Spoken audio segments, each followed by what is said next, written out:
Hello, everyone, and welcome back to the Zone Blitz. As always, I'm Vince Miller, joined by my co-host Ashton Overholt, and we're also joined by a special guest, Troy Overholt, who I don't believe they're related, but we got two Overholts here, and Troy represents the Clemson fan base for us here in this episode. So, Troy, how are you doing? Doing good, doing good. Okay, so this is kind of I don't know, you could call it a state of the program or pulse of the fan base, whatever you want, but we're going to kind of interview Troy. Maybe it just leads to more of a general discussion about Clemson specifically. Ashton and I have been talking about doing a Clemson specific pod for a while, and Troy is kind of the guy to do that with, I think.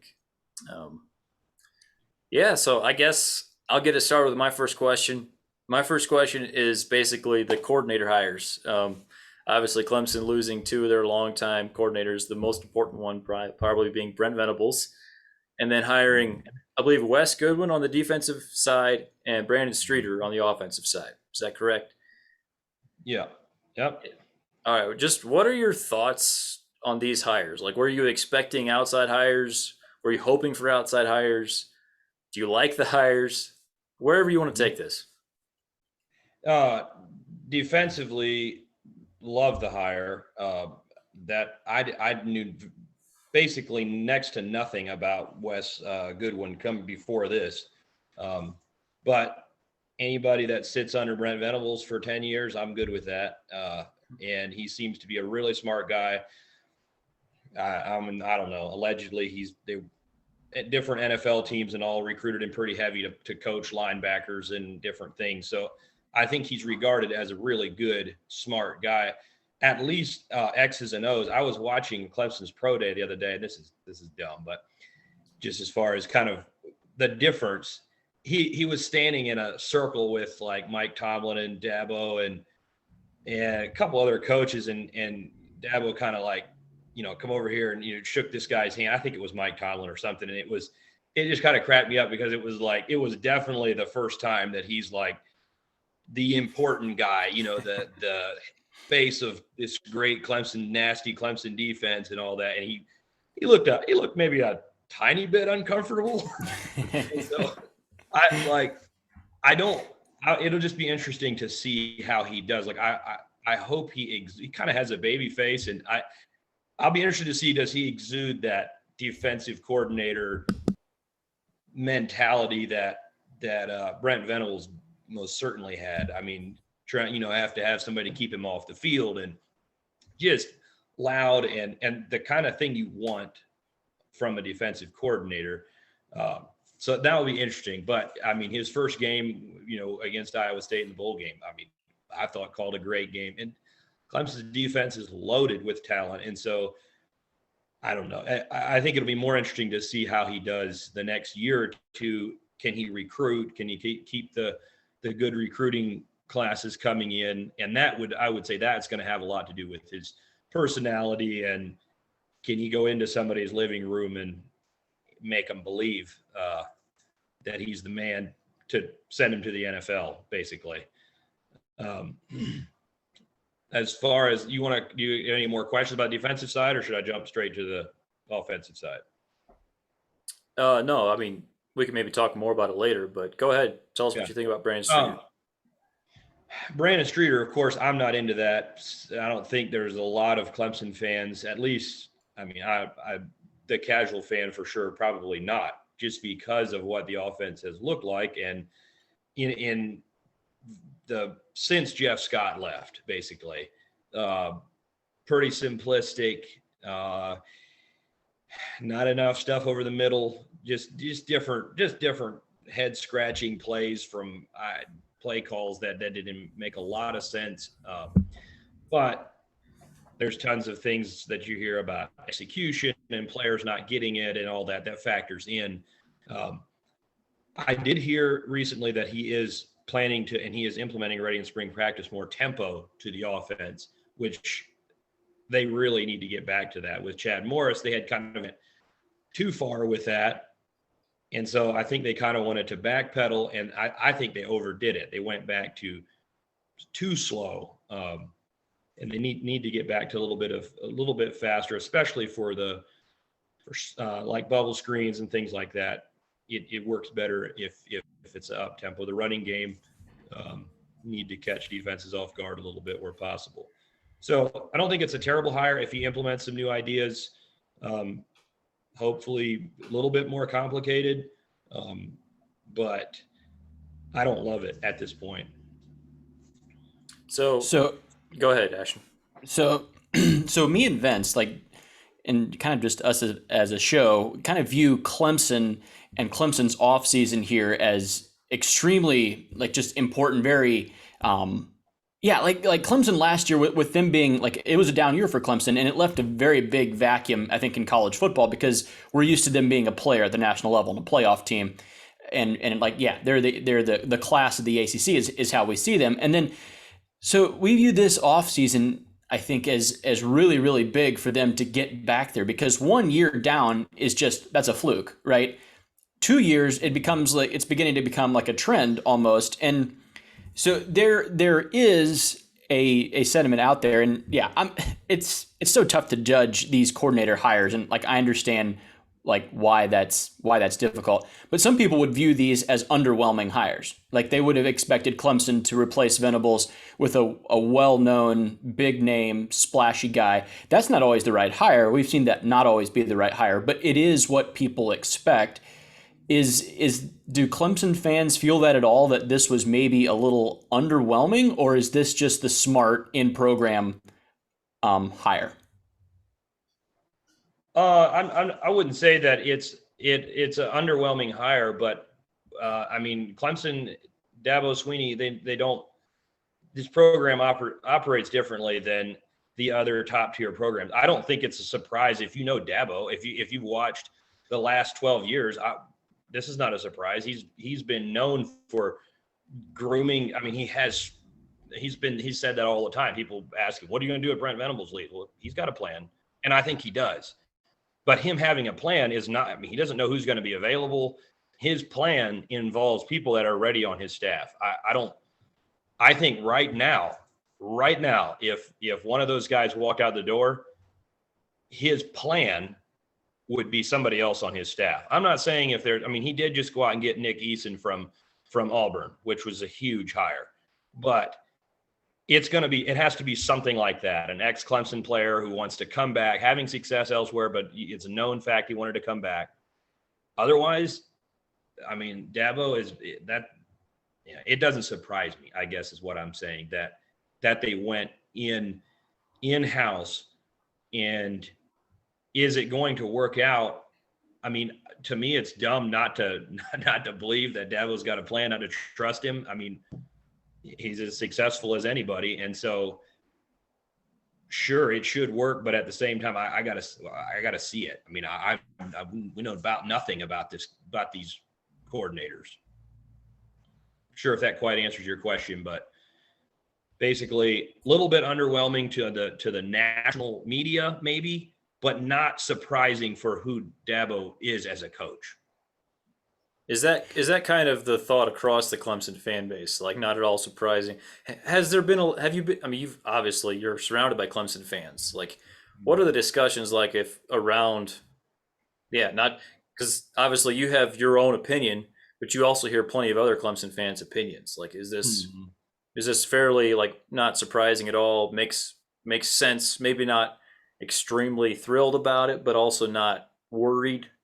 Is that fair to say that that's kind of how what the general consensus is? Yeah, I would say defensively, not worried. Yeah. Like most people like that hire. Offensively, worried. Nobody liked that hire. I mean, basically. So, I mean, I would say the Clemson opinion is of the fans that I'm aware of, at least, it's very similar to what I just said. I'm not worried about the defense, worried about the offense. With recruiting with both of those guys, because, like, I mean, we saw Venables pull in elite D-line prospect. I mean, just really one right after another. Like, they were really, really good. He also did that in the secondary. Maybe not linebacker as much, but like, there was elite talent just all over there. Where are those guys, especially kind of maybe more focusing on Goodwin as like recruiting? Like where do they expect to land, and are they still going to try to go for the 5-star defensive ends that they've been going for the last 3-4 years?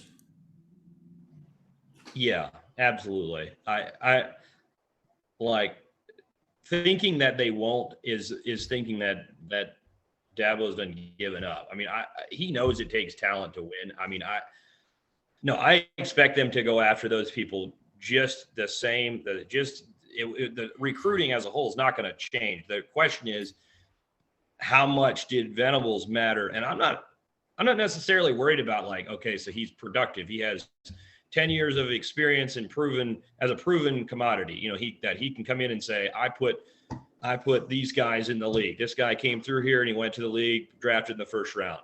I'm not too worried about that. I'm more worried about, he seems very convincing. I mean, he's like, I mean, as a Clemson fan, I think he'd be on the top of your list of coaches you'd want to meet and just talk to. And so I'm more worried about that side of it than just all of a sudden it's a new guy. Nobody's going to trust him. Mm-hmm. That I guess that would be my take is I think they're still going to go after him, but you never mentioned NIL. That's to me is a whole nother, ask me a question about that. And that's where I'll tell you my concern. Go ahead, Ashton. Well, no, I mean, okay. Like though there are those of us that have, we've poked some good-natured fun at the whole, NIL. Like, I mean, there've been NIL deals going on for years, right? And now it's just finally legal, right? And I think a lot of different people did it. I mean, probably most did it. So now it's just out in the open. But there is a certain reluctance from some programs to fully buy into that, and like, some people say that, it's ruining the sport. It's making it professional football, which, I mean, it is. It maybe always was. We just didn't know about it. But is Clemson in a position to take advantage of that? Or do they have they're okay, so they're not in a big town, they're not in Atlanta, but like that doesn't mean that you can't do it, because we're seeing Alabama do it. Like I think it more matters where your boosters are at and where you are as a program. And like, is Clemson in a position to kind of take advantage of that, or are they going to kind of wait for a while? I'm very skeptical. I'm just not sure that Dabo. I think he's going to drag his feet. Like, it's going to take a couple really bad years for him to. And even that, I'm like, he said if college football is professionalized, he's leaving, and. There's things that would shock me less. As far as NIL deals going down in years past and all that stuff, I mean, you can get right on out of here with the New Spring laundering money, and that has not been happening. That's a Georgia fan. I never said that. Proof of. I listen to your pods. I know what you say. Okay. I mean, whatever. Proof of things happening, dumping it on, I don't know, conspiracy theories. Like, I'm not convinced that that's just been happening. Darian Rencher, do you guys know who that is? He just finished up at Clemson. He was like a fourth string running back. He has a podcast now, and he interviewed Trevor Lawrence, and you should go listen to it. You'd find it interesting. But he was talking about his recruitment a little bit, and he said that Georgia was after him hard, like really pushed for him and got him to campus and all that stuff. And he said that, he went to Georgia because he lived right there. Mm-hmm. And then he went up to Clemson, and he's like, it was like totally different. Like, he said, it just immediately totally different feel. He said his parents were like, you cannot go to Georgia. And he's like, I'm sure it's a great place, but it ain't my life. It ain't my style. And Darian Rencher said, well, what is your style? And he said, well, slow, just slow. and he said, well, what did Clemson offer you anything? Now, again, I know you're going to throw this all out because Clemson guys talking, but he said, did Clemson offer you anything? Like, what enticed you to Like what? He said there's a lot of stories about crazy offers to these huge recruits. He said, what did they offer you? And he said, nothing. And he said, but I think if you're into that kind of thing, that maybe would come up.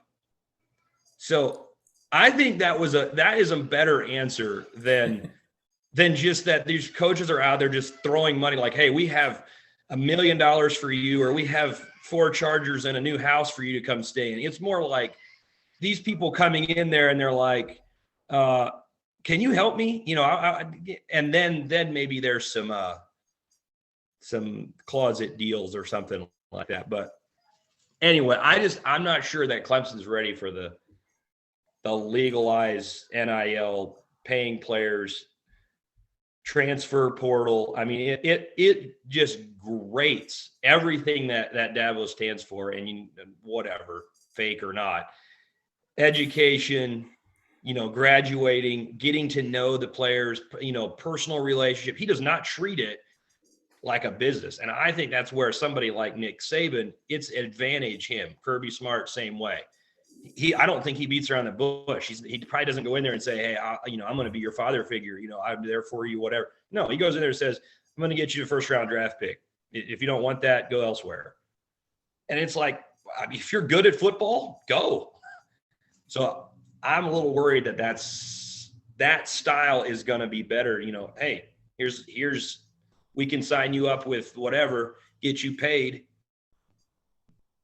I mean, most of these kids, they can't. I mean, I guess if it was me, I'd probably be the same way. You can't run from all that money. Yeah, well, I think it very much depends on the specific recruit, because Clemson hasn't been beating Georgia and Alabama for players based on the same things that Georgia beats Alabama for players.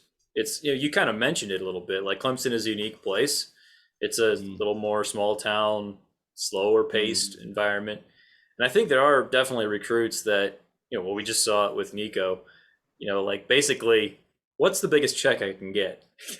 And I don't know that Clemson is going to be able to compete with that. But I think there are probably always going to be, this is just an outside perspective, I think there always will be that type of player that's a really talented player that is willing and wants to go to a place where it's a little more of a family-like atmosphere, I guess. And maybe the Clemson boosters are able to pitch in with NIL just enough. Again, I don't know what that means your ceiling is recruiting, but I do think that you will always be able to, that there's a certain baseline you should always be able to recruit at, in my opinion. I agree. And at Clemson, they're not going back to 6-6. Like, that's not at all what I'm saying. What I'm more worried about is that this thing will centralize. Now, again, the transfer portal, that kind of remains to be seen how that factors in here. But the transfer portal, I mean, the NIL, it seems like that's going to put, okay, so all the guys who don't want a small town with this, which is probably 90% of them, where are those guys all going to go to 3 or 4 schools, that can pay them? I mean, I would think Ohio State's got a huge budget. Texas A&M got a huge budget. Georgia's got a huge budget. I mean, and that's just Texas. They're going to have, I mean, they're going to have a ton of money. Are they going to soak up 90% of the recruits? And it's not going to matter. Clemson's not going to be bad, but you're going to be pulled out of that top tier into basically the joke that Texas A&M is now, which is good, but they're not winning nothing. I mean, okay. Yeah. Not until it happens. Not until it happens. Not currently, yes. But they're quickly changing that. That's a good example of my point. They have now, I mean, you could argue, they have now pulled Clemson out of that spot and replaced themselves by buying those recruits. So, I mean, that to me, that proves my point there, is that they're going to now take Texas A&M's spot. I mean, as a good team, but not a great team. So 8-4 then. I mean, no, because who likes slow lifestyle? Quarterbacks. And so Clemson is going to recruit a great quarterback, and we have witnessed it over and over again You take the best quarterback. Now, Georgia that will never happen again for a long time, where you take a walk-on, barely serviceable quarterback at times in the year, and you go beat a Heisman Trophy winning quarterback. That's, I would say, very unlikely. Mm-hmm. So Clemson, I think, is going to always have a good quarterback, and that will result in success. Sure. No, I agree. Like I'm a Georgia fan, and I'm very willing to admit that what you said is true. Like that was Georgia this year was an anomaly, and all you need to do is look at the NFL Combine to prove to you like how they won that, because that was absolutely ridiculous. And even then, I mean, up until that last interception, like Bryce Young could have tied that game and sent it over. Like Georgia could have lost with that much talent just because Bryce Young's like a get out of jail free card. But like going back to your point there, like, because that's what quarterbacks are. That's kind of what quarterbacks do. And so this one just really interesting. Like, I just thought it was really interesting. But like Arch Manning has been like Clemson and Arch Manning have been okay. I mean, the first video that we really saw of Arch was him at Clemson visiting and just throwing darts in their indoor practice facility with Dabo standing right there by him. And it's like, well, that's just a match made in heaven. Like, of course he's going to go there, because like that's everything that Clemson wants. Like we're going to recruit pretty good, and we're going to get a generational talent in here at quarterback, and we're going to win a title that way. And it's worked. Like there's that works. But how did they like?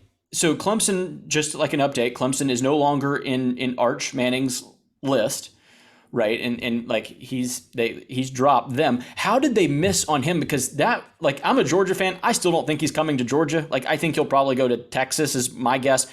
But like, how did Clemson miss on him? Because that felt like a slam dunk. Once the start, year one would be my guess. I mean, I think the only reason Clemson was in the picture for him is all the things we've just discussed. He came there and loved it. He loved Clemson seems like a Manning place. Yeah, it does. Like I feel like Peyton and Dabo would get along great. I mean, and so I think that's the only reason they were in the running for him, is that the culture and the different feeling there. But if you look at Clemson's roster, I mean, you're probably looking at DJ for well, I don't know. That's a whole nother thing. But it just wouldn't surprise me if he would have to come and sit for maybe 2 years. I'm not just completely, and this is not because Clemson's out of the running, but I'm not completely sold like some people, and not necessarily just on this podcast, but I'm not necessarily sold about Arch Manning just yet. The talent that he's playing against is pretty awful in high school, at least the highlights and stuff that you're seeing. Now, I did see some 7-on-7 stuff, and it was like, he is good. He is good, but I don't know. We'll see. We'll see about that. If he goes to Georgia, yeah, he's going to be very good, but I don't know. I don't know. I don't think I think that it had something to do with playing time is my only guess. Other than that, I don't know. Maybe he chased the bag. I don't know. So just kind of jumping in off of that, and you kind of alluded to it, but where Clemson is currently, because they just pulled in the number one quarterback from this past class, Kay Klubnik, and he's there. And let's not act like DJ just lit the world on fire last year. In fact, I mean, like he wasn't very good. Like he was not very good. Where are they at, and like what are you guys hearing just as Clemson fans? Spring practice is just kind of getting started, right? We're just now getting into everything.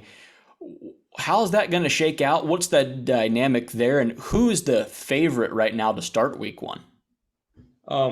Before we switch, I want to go back to one thing I meant to say. As far as this Arch Manning not going because of playing time, not going Clemson because of playing time, the only reason I don't believe that's true is because I do think there is such an alpha attitude of these guys coming out of high school. Like if they're good, if they're the best player on their team, and Dabo said it. He said Deshaun Watson and Trevor Lawrence, not one time did they ever ask about another quarterback. Like they never said, you think I can start year one, or, who's on the roster? You guys recruiting him? He said they never said a word because they knew they'll take anybody. So that it may be a stretch to think that Arch Manning's like, yeah, I can't go in there and beat out Cade Klubnik, for a starting job. But anyway, leave that where it is. As far as who's the favorite, it's got to be DJ. I mean, Dabo doesn't start true freshman until not the first night. I just don't see it happening. If I would guess that it's gonna, if I had to put and this is a little bit based off of what I've been hearing and just surmising some from previous years. DJ walks out first. He's going to play 3 or 4 series, and then Klubnik will come in for 1 or 2, and we'll do the same thing for 2 or 3 games. And at one point or another, it's going to be a full thing. I mean, Trevor Lawrence did it against Georgia Tech a couple years ago. Kelly Bryant's on the field.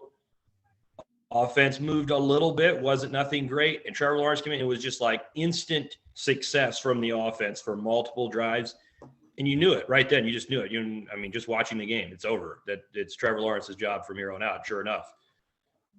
I see more of something like that rather than him beating him out in spring practice, because I think everyone knows spring practice with empty stands is just so different than national television on Memorial. I think Clemson they opened against Georgia Tech on Memorial Day night. So, that's a big game coming from, putting a true freshman out there when you have a DJ has more starting experience than anyone he's going to be handing the ball to or throwing it to. So I think he'll be the starter week 1. How long it'll last, not 100% sure. So, yeah, just looking at Clemson's schedule, it's Georgia Tech, Furman, Louisiana Tech, Wake Forest, NC State, Boston College, Florida State, Syracuse, Notre Dame, Louisville, Miami, South Carolina. So, Wake Forest and NC State are could be tough. But really your biggest game, I would say, is November 5th. You're going to Notre Dame. By that point, you've played 8 games. At that point, do you think, okay, it's Klubnik time, like this is the young gun, maybe similar, you described the Lawrence situation when he was a freshman. And now I don't want to put that expectation on another freshman quarterback. Trevor Lawrence is really, it's a really big name to live up to. But do you think that by November of his freshman year, Klubnik will be the guy? I said I had been texting my friend saying yes, but I'm slowly changing my mind, because it feels like a distant memory now to think back to the last time Clemson went to Notre Dame. That DJ is starting all year. There's no question about it. And he's lost a ton of weight. If you go back and watch the South Carolina Clemson game from last year, on the first drive, he ran it around the left side, kept it on his own read, and ran around the left. It was like an offensive lineman running the ball. He has a bum knee, and a guy runs into him, and he doesn't even tackle him. He just kind of bounces off of him, and he stumbles about 3 steps to the left, and falls down. It was like, and then he has to get on one knee to get up. He was so overweight, especially on top of the knee issue. I think that his mechanics got messed up, and I think all of that stuff he has worked really, really hard on. He's lost a bunch of weight. They said they went back to the basics on mechanics, and working to get him. He lost all of his accuracy. He did not have this kind of accuracy issues the year before. At all. He couldn't throw a 5-yard out last year, and they were all ducks, no spiral. It was the strangest thing, and it was so bad that I just can't believe that you could go. I don't think that he's playing that bad again. So if I had to guess now, I'm going to probably say DJ plays the whole year. As a starter. Yeah. So last year, obviously Clemson goes 10-3, and for a good chunk of the year, people kind of were acting like the sky was falling, and 10-3 still is a pretty solid season by most people's standards. Obviously, it's been the worst. It's the worst year Clemson's had in a while, but it's 10 wins. Like, it's not that bad. That being said, the offensive line did not look good last year. The wide receiver core did not look good last year, which was shocking because Clemson has been wide receiver U. Like, they've put so many receivers into the league the last 10 years. How do you look at offensive line and receiver specifically? Because I think we all probably feel pretty good about Will Shipley, what he can do at running back. Like, I think you're good there. To me, it's obviously in quarterback is a question mark, but offensive line and receiver, where do you go from here? What do you expect from these units, and do you think they can improve a lot this next season?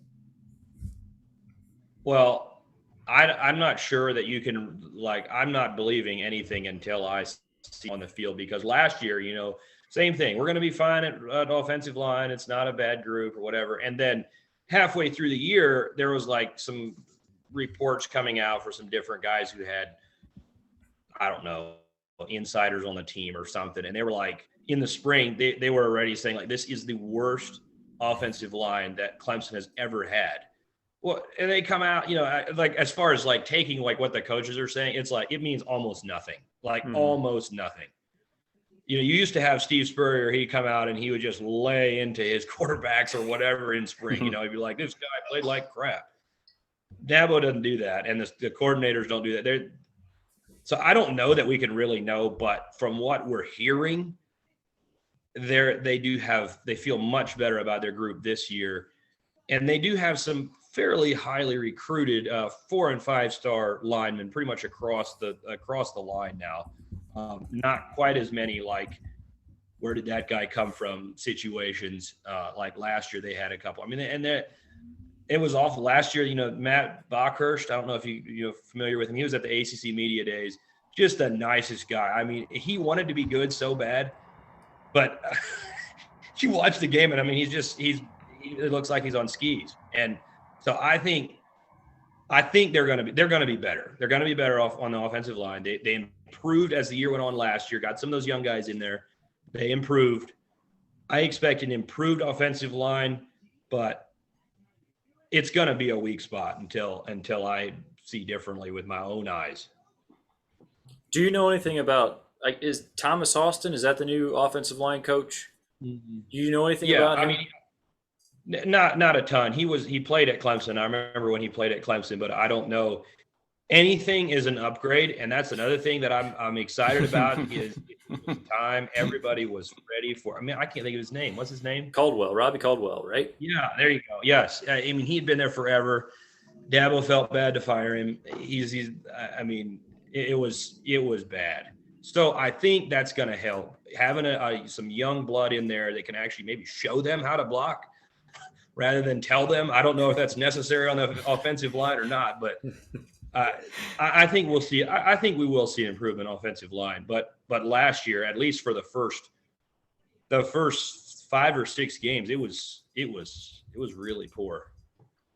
How do we feel about the receivers then? It was kind of alluded to a bit there, but I think when I say we, I think pretty much everyone expected Justin Ross to come back and be, a star again, kind of like what we expected from him his freshman year. And some of that, I do think that maybe Clemson, it's really hard to have the game that you did against Alabama in the championship game, and then for people not to just have completely unrealistic expectations. And it wasn't just Ross either. I mean, it was most of their team really. Even Trevor Lawrence. That was some of the best he ever threw the ball. It was unbelievable how good he was at that young. And there were a bunch of young kids, and we're these guys are going to do this for forever, And that's not fair. That's not really fair. But I do think it's fair to at least expect a little bit more effort than what we saw from maybe some of Ross in particular last year. It looks like he almost gave up at times, and where did that come from? And was he still kind of getting over his injury a little bit, or because it was very surprising maybe for me just watching him last year. No, he was fine as far as injury goes. I mean, he looked great catching the ball the other day at the pro day. I mean, he was so clearly the best athlete on the field, which would be expected at a pro day. But I think his issue was there was no rhythm. There was no rhythm to the offense. You don't run. You can't that extra motor to finish plays and all that. That's gone if you think your quarterback is getting buried after he takes 2 steps, or even if he's open, he's not going to hit you. So, I mean, I think that had more to do with quarterback play and just the play of the offense. No running game, and that messed up effort, I believe, as far as those extra effort plays. I mean, DJ weighed 260 pounds or 55 pounds or whatever. He can't scramble around and make a throw downfield. Why would you keep running? If he ain't looking at you off the ball, I'd forget it. And so, if that part of it is fixed, if DJ can step back and then be able to move around in the pocket, that whole effort issue will be fixed from receivers. As far as the talent issue, I mean, they're going to be replacing some guys, and that'll be a little bit of an issue. Adam Randall is probably the name to keep an eye on. A lot of good reviews about him. Dabo said he has had 3 receivers come that are ready to play day one, and that was Sammy Watkins, Justin Ross, and Bo Collins. And he said Adam Randall is in that group as far as readiness. He's 6'3", like 220 right now. I mean, and as a high schooler, just coming out of high school. So they lacked a quickness on the outside. They had overall good receivers. I mean, Bo Collins is really good, but they lacked that quick outlet throw and guys getting you yard. They were tackled. They would get tackled where they were hit, rather than we're used to seeing. Amari Rogers, Artavis Scott, guys who played in the slot there and catch the ball on a screen and behind the line of scrimmage and would get 10 yards or 8 yards or whatever. So I think that should be back this year, at least some. Gotcha. Any more questions about personnel-wise, I guess? Another thing at receiver, we have got to keep – we finally got rid of one Sweeney boy. Can we bounce a couple more out of there? I'm not sure. It's time for Drew Sweeney, I guess. But they probably made it onto the field due to their effort. And so I hopefully they don't outwork anybody this year, so there's no reason for them to be on the field. But the blocking last year from the receivers was just terrible. That had to be some on coaching, just based off of what you could see. Joe who's now transferred to USF with Jeff Scott. Mm-hmm. I mean, he's huge. He was 6'4", 6'5", 220. I mean, he couldn't block. He couldn't block at all. And so I think that if I seen it, they seen it. That they got to get more physical at receiver, and they've done well at that in the past years.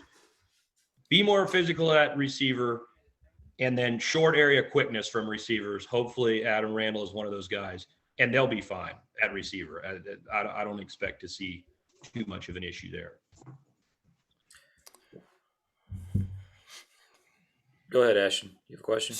Yeah. So just kind of going in off of that, where do we see matchup problems for them next year? So we'll kind of get into their schedule a little bit, and yeah, Vince has run through it already, but their tough games are kind of backloaded. Your last 4 games of the year, you go to Notre Dame, then you get Louisville at home, Miami at home, and South Carolina at home.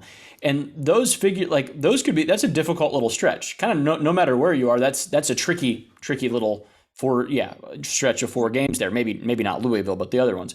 So is that a matchup problem? Where does Clemson see themselves kind of in relation to the ACC again this year? Because it felt maybe last year wasn't reality for the ACC, with Clemson just not being good. It just felt so random and so weird.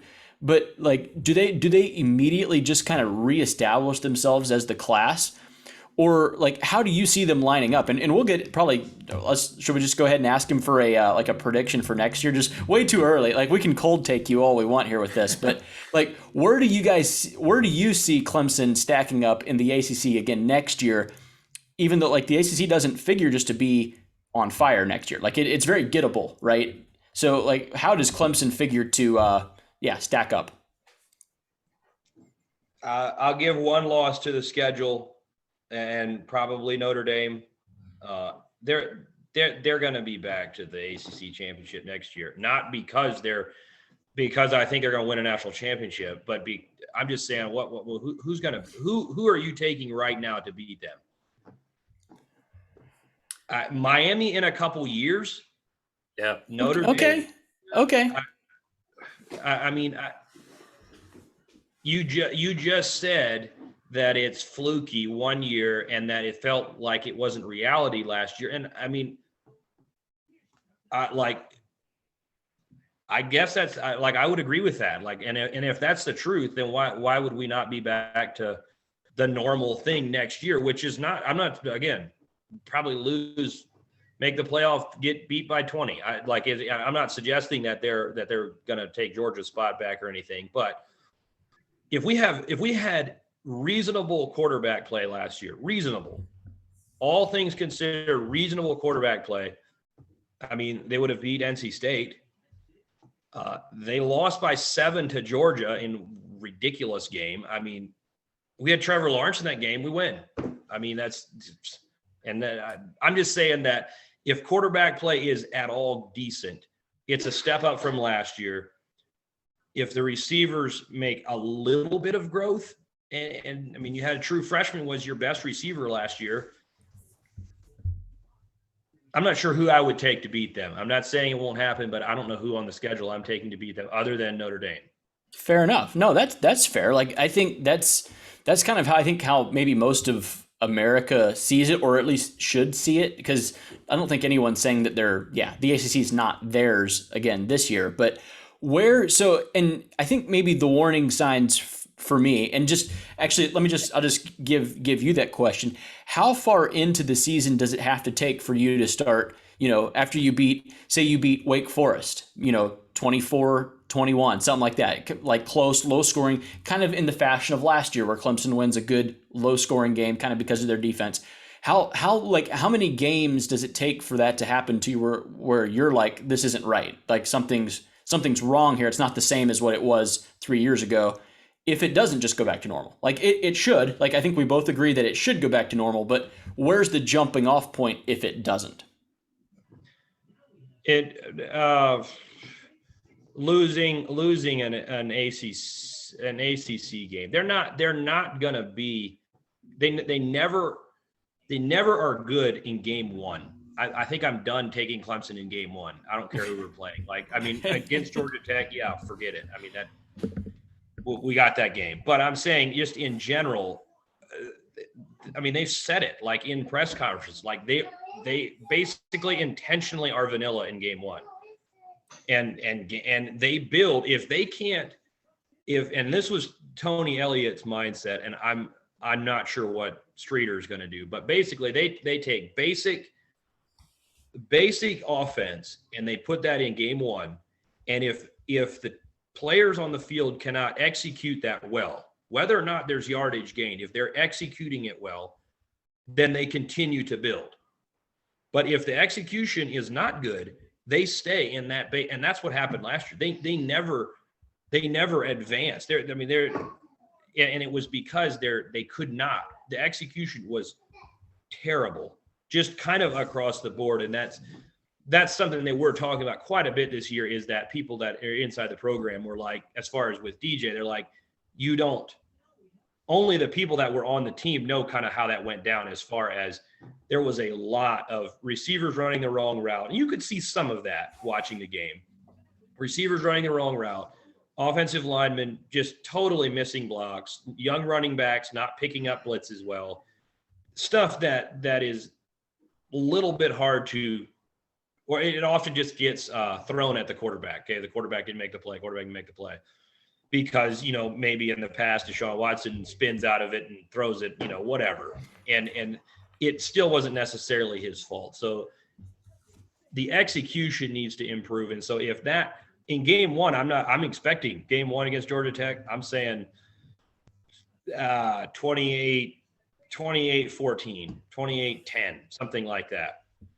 Furman 45-10. You can put up some numbers. It's Furman. Okay. By the Wake Forest game, then you're looking for it doesn't have to be high scoring, but a rhythm, some kind of rhythm on offense. It was like last year, there was never a game where it was like they're in a rhythm right now. There ain't nothing you can do with them. They're in a rhythm. Even if they're not scoring, they're in a rhythm. And that was non-existent. It was non-existent last year. That's a good answer, I think. So here's a question for both of you. Or maybe just I'll say a statement and then you tell me if it's true or false. So true or false, the winner of the Notre Dame Clemson game will go back to the playoff next year. Troy? What would absolutely make my day is if Clemson would lose to Notre Dame would lose one other game, and they would both have the same record, and Clemson would play in the ACC championship like the men do. Here we go. Go to the playoffs, and Notre Dame would get a letter and say all it would say, get in a league conference. Get in a conference, and then it would be signed by the executives down there that are calling these things. But I think if Clemson wins it, if Clemson loses the game to Notre Dame, their schedule, their resume is going to be not that great. It depends kind of even with a conference championship game. Hey, I you know how I feel about this. I could get going on this one, but I think it's going to depend a lot on. We don't know what. I'm not even sure. I don't know all of Notre Dame's schedule right now, but who's going to be your best game other than Clemson? Ohio State. What will be your best? Ohio State. Okay, so you beat Ohio State, and you beat Clemson. There's no question you're in. Right. I think the premise of my question is thinking that Notre Dame will probably lose to Ohio State, and they'll have wins, theoretically against a USC and a BYU, supposed to be a top 25 team, and a few other solid teams. But then it kind of comes down to that Clemson game, in my opinion, because Notre Dame loses to Clemson, it's 10-2 at best. New Year's Six bowl game probably. Notre Dame beats Clemson. I think if Clemson is actually back next year, that could carry enough cachet that puts Notre Dame back in the playoff. And also with Clemson, if they beat Notre Dame, I think Notre Dame will probably be good enough that will actually be that win will mean something, I think. Yeah. Mm-hmm. I agree. I think you can lose to Ohio State as long as you beat Clemson, you're in. What we could talk about and would bring me more joy than the Notre Dame scenario would be that Clemson wins the title, Georgia loses in their SEC championship game, and Clemson slides into that fourth spot. It doesn't matter. Georgia would make it anyway. We've already proven that. You don't have to win the SEC. Just because Bama wins the SEC doesn't make you the best, because we all know that. That's where all the good teams reside, right? So if you can, as long as you can make it in. Ashton, tiny bunny trail. Yeah. Alabama, Georgia play 5 times. Yeah. Who's winning? Who's winning the overall? Like this next year or from last year? Yeah, the exact same teams in the moment. They played them the week after the national championship, and the week after that, and the week after that. 5 more games. Who's winning? Who do you actually feel like was the better team? Clemson's beat Alabama as the lesser team twice. So I'm not. Don't get me wrong. There, you're still the champ. Yeah, no, I think Georgia was a better football team than Bama over the course of the year. Bryce Young played incredible in the SEC championship. No doubt, he was unbelievable. It won him a Heisman. But I think over the course of the year, Georgia blitzed everyone and played really well and played well in the playoff games. Georgia played really well in those games as well. So yeah, like I understand the point. I think beating Alabama is extremely difficult to do, and I would not want to do it, 3 out of 5 times. But I do think that last year, over the course of the year, like Georgia was the more consistent, more dominant team, and like, yeah, just because they got the receivers hurt, then they want to complain. But you're Alabama, so you should have depth. So that's what I'm saying. Have some depth, huh? Yeah, that's right.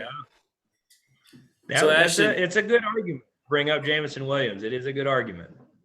that is. Yeah. So Ashton, I'm still waiting on your answer for my question. I As the neutral observer. Yeah, I conveniently avoided it because, like, I honestly think it's really hard to answer. Like the question, like, cause I think so much is dependent on what happens elsewhere. Like, it's okay. Like, we assume that the Big Ten's probably going to get a team in. Like, we think, like, whether it's we assume it's Ohio State. It could be Michigan again. Like, but like we assume that Ohio that they'll have a player.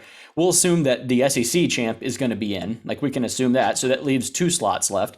So, if 2 SEC teams are good again, then maybe 2 get in. So that leaves 1 slot left. And like, where we don't know what USC is going to look like. Like, we don't know where's Oklahoma, where's Texas. I'm just saying there's always going to be a team that kind of comes out of nowhere and can grab a spot that you don't really see. Like Cincinnati wasn't really seen as a spot stealer like in the playoff. And like, so yeah, like it could happen. I think maybe more than anything, I think it would depend. The Clemson Notre Dame like scenario that you gave I think it would more depend on what happened for them the rest of the year. I think the committee is okay with putting teams in that lose games. In fact, like we know that, like the committee will put in teams that have lost games if they're very consistent over the rest of the year and win those games. And even if you have a tough loss against a tough opponent, like they're okay to put you in again. If you have like, especially if you have pedigree, which I mean, both Clemson and Notre Dame have been multiple times to the playoff. So like, I don't know if I view it as like with a 14 playoff, it's not a must-win game. Like it's really not a must-win game. I don't think like both of you guys can make it. So that's me just like walking the tightrope right there. Like I'm not taking sides. That's what you call being smart there. I'm not a hot take artist. So like you just walk right there on the tightrope. And I'm gonna say both of you guys can both make the tournament. We can all be happy. How very inclusive of you. Wow. I know. It's the only time in my life. So a couple weeks ago, we did a program power rankings pod, and we had Clemson at 4 unanimously. We both agreed on that. Yeah. Troy, how did you feel about that ranking? Just behind Bama, Georgia, and Ohio State, and ahead of everyone else, actually by a pretty wide margin. Like it was a pretty clear drop off after Clemson in our minds. Do you agree with that ranking?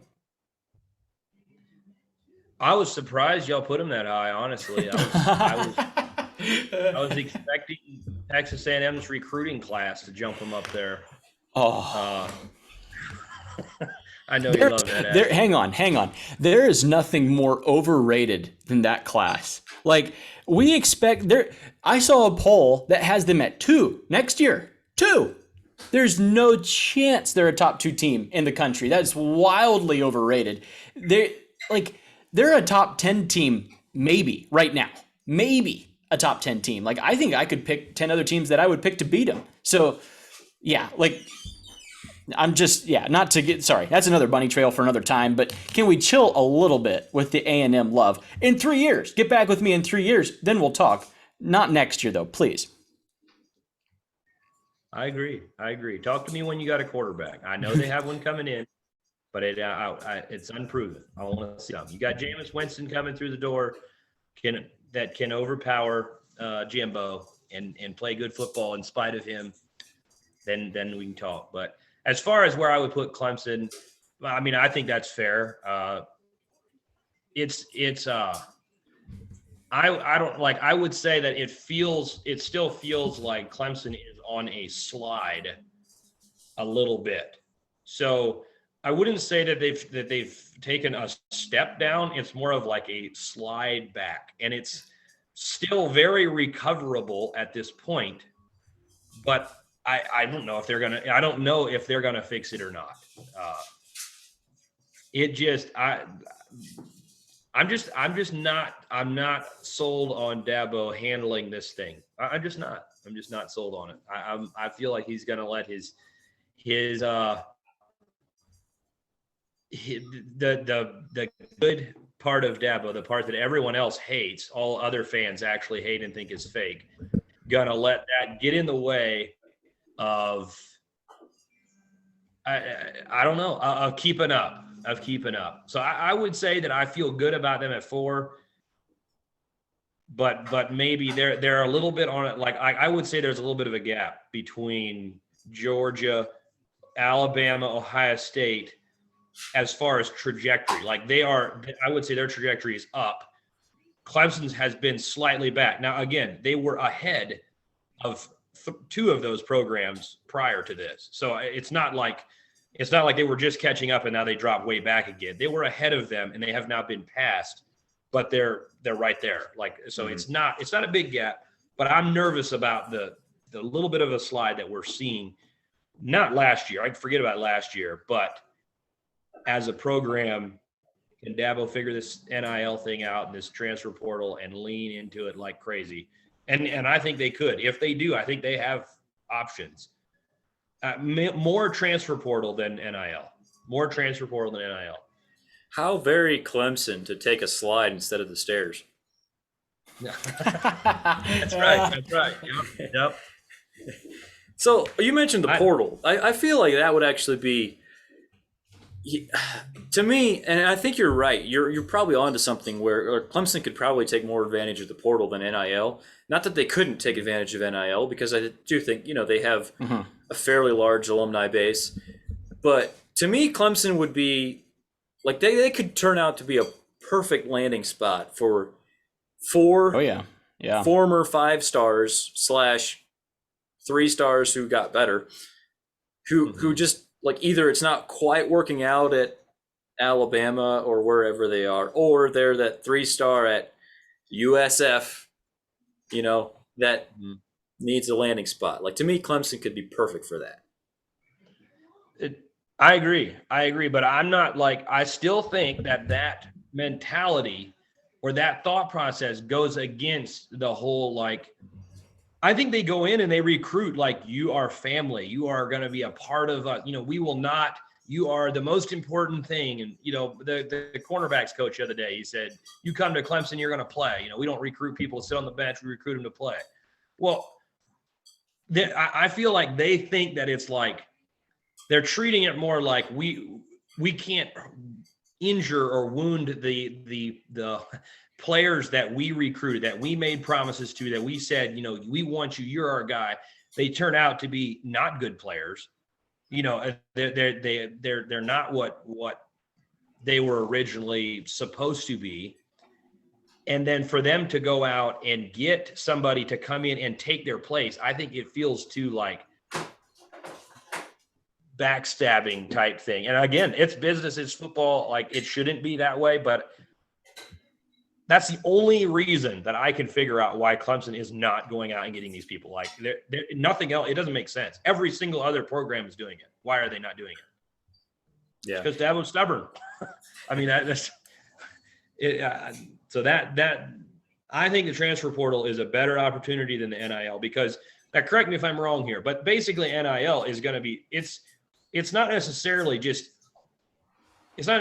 boosters pooling money and throwing it at the recruits. Like, that's not quite how that works. Mm-hmm. Right? Yeah. Right. Yeah. There's a couple different ways of going about it. One of them is, you have your boosters just doing what they want aside from the school completely. And then I also think there are some schools that it's a little more of a tandem effort between the school and the rich people that like the school. and maybe but some at of the very least have to go ahead. No, I was just wrapping up that same thought. Like, maybe some of the schools that are a little better at NIL are the ones that are being mediators a little bit between the recruits and the boosters. But they still, they basically have to launder that money through something, right? Yes. Well, kinda. You can't just give them a bag of cash. You can't. There's no way that is happening. There's no way people are getting $1 million or $8 million cash. It's not happening. Well, Yeah. I Somehow think they're putting. No, I think just like, yeah, like with that, like so it started as like NIL's name, image, likeness, right? Like, so it's kind of advertising money, like pretty much. So yeah, like it's not maybe always fair, and it doesn't mean that there has to be some kind of like, oh, he can advertise for us and get us this. Like, I think there's absolutely companies out there taking losses, like, because they're not getting their money's worth is kind of what I'm saying. Like, but I think they're okay with that. Like, they're very okay with not getting their money's worth simply because, like, yeah, like we don't there's no way that Nico is going to bring $8 million of business to whatever Tennessee, company bought him. You know what I mean? So like, but I think they're okay with that. Like, I think they're totally okay with shelling that out so far. Like, it hasn't been an issue for them so far. It's been really interesting to see. Just you see lots of stories of the ways that different schools are doing this. The thing that Notre Dame, their collective, has kind of done is they've started selling NFTs. I don't know if you guys are familiar with those at all. Yeah. But basically, if you buy one of those, you have special access to the players where you get autographs and, maybe meet and greet type things. And so you're kind of buying a little bit more of a special experience, but that money then, goes to this company, and then X percent of that money goes to the players that are part of it. So yeah, it's all through third parties really. But I do think there are some schools that are better at sort of making it happen a little bit. Yeah, better at being a little bit shady. Like you still can't tell me that this isn't a little bit shady. The whole operation, there's no governing body. Everyone just kind of does what they want to do. And it's like, whatever you're okay with doing, you can do. You literally can do that right now. And there's nothing to stop what Booster in Clemson paying the local Bojangles $1 million and telling them, they signed DJ he goes on his Instagram and posts about get your chicken at Bojangles. You could pay him $2 million for that.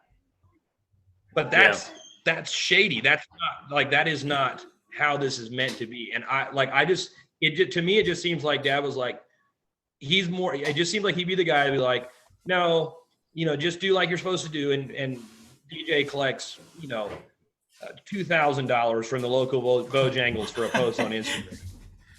I don't and I think there's a chance that there's people within the Clemson program. I would say there's a guarantee there's people within the Clemson program. Dabo may be able, and he maybe needs to do this. Just get out. Just give the job to somebody else. Find you a heathen in the room somewhere and say, you take care of this NIL thing, and don't tell me about it. Yeah. And I'll write names on the chalkboard and just happen to leave them there, and then you make it happen. But he's been doing that for years. That's not anything new. That's the only argument I can get behind is that Dabo is not. He doesn't know what's going on. That could be. It could be. So just kind of wrap up maybe the NIL stuff a little bit. I do want to just say, and we did kind of bash A&M a little bit, but so A&M spent, estimates of $30 to $35 million on this past class. No matter what Jimbo said, maybe more. Who knows? A lot of money, right? They spent a lot of money, but wasn't that worth it? Like look at the buzz that A&M got. They've kind of surpassed Texas as the Texas school. We know we know what it's got to be like to be in Texas, in that football crazed state, and be little brother. But they were able to spend $35 million and become what we perceive as big brother, like a national player, because that's what people are talking about. It, like it or not, people weren't talking about them last year when they go 8-4 again, but people are talking about them now because they had the greatest recruiting class of all time. Wasn't that $35 million just money well spent? No chance that all of those players work out. I agree. Vince has brought it up a couple of times. Like, some of them are going to leave. They are going to transfer. But if you have oil money like they have in Texas, who cares if you get burned $3 million? Like, does that matter?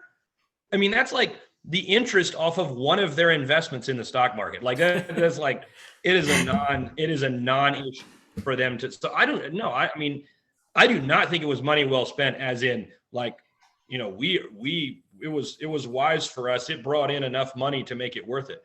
they're throwing money at something and just hoping that by throwing a bunch of it, some of it's going to stick. And I don't think that can really work. That's just not going to really work very many places.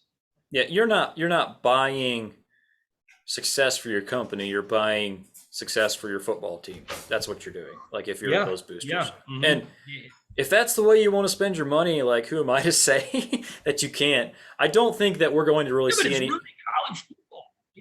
It's dumb. It's not. It's just this was supposed to be make where whatever the quarterback for the local team can go sign some autographs for some kids and get paid enough to. I mean, they already get their colleges free. They have. I mean, it's. Yeah. It was so close to good enough. Yeah. It was so close to good enough. It's ridiculous that there was some of these players that were hungry, that they couldn't even buy food to eat. And then they go score 3 touchdowns for you. And you get $200 a ticket for your 86,000 seat stadium. That's dumb. That's ridiculous. It was so close to good enough. And now it has went way into the other ditch and no one can stop it. Yeah, I think SEC commissioner. Correct. People. I think the NCAA, like if they were not morons, like they would have done this the right way, like you said, and it was close to good enough. Mm-hmm. But at this point, I think the only thing that can stop it is Congress. Like they have to pass a law of some kind, and this current Congress has bigger things to worry about. So, like we're not going to see this fixed for a while, for I would say probably a few years at least. Like. That's kind of the reality of the situation. Okay, so just to wrap up, sorry, let's talk about NIL just a little bit soon here. To wrap up the Clemson part first, because I want to. NIL is we can also talk about that more with Nico, but to wrap up the Clemson part specifically, Troy, over under for the next 10 years, 1 title, over or under.